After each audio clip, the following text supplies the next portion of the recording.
മൈസൂരിൽ നിന്ന് ഇവിടെ വന്നപ്പോൾ എന്നെ നോക്കിയ ആൾക്കാരാണ്. അവരുടെ വീട്ടിലായിരുന്നു സാപ്പാടും കടത്തമൊക്കെ. അവർക്കും വേണ്ടിയിട്ട് ഞാൻ നോക്കുകയാണ്. അവർ പോയിട്ട് ഇത്ര ദിവസമായിട്ട് ആകെ 2 മിഞ്ഞാൻ കിട്ടിയിട്ടേ ഉള്ളൂ. ഇന്ന് 5-6 ആൾ കിട്ടാനുണ്ട്. എത്ര പേരുണ്ട് ആകെ?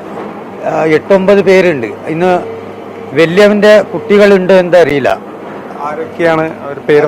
ഗുർമല്ല, ശിവണ, അപ്പന, അവരെ 3 ആളിൻ്റെ ഭാര്യമാർ, കുട്ടികളും.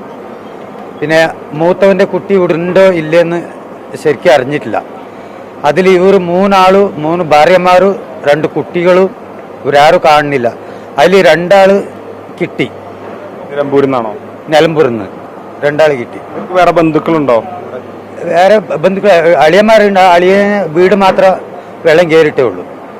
കഴിഞ്ഞ പ്രാവശ്യവും വെള്ളം കയറി ഫുള്ളായിട്ട്, ഈ പ്രാവശ്യവും വെള്ളം കയറി. ആ ഒരു ക്യാമ്പിലാണിപ്പോൾ. ചേട്ടനെ ഒരു കണക്കിന് ചേർത്ത് നിർത്തിയൊരു നാട് കൂടിയാണല്ലോ ഈ സ്ഥലം. ഒരുമിച്ച് വന്ന അഭയം തന്നവരാണ്. അത് കഴിഞ്ഞ പ്രാവശ്യം എൻ്റെ വീട്ടിൽ തന്നെ വെള്ളം കയറിയതാ. ഈ പ്രാവശ്യം എന്തോ ദൈവം സഹായിച്ചിട്ട് കയറിയിട്ടില്ല. ഇവിടെ തന്നെയാണ് താമസം? ഇവിടെ തന്നെ 40 കൊല്ലമായി.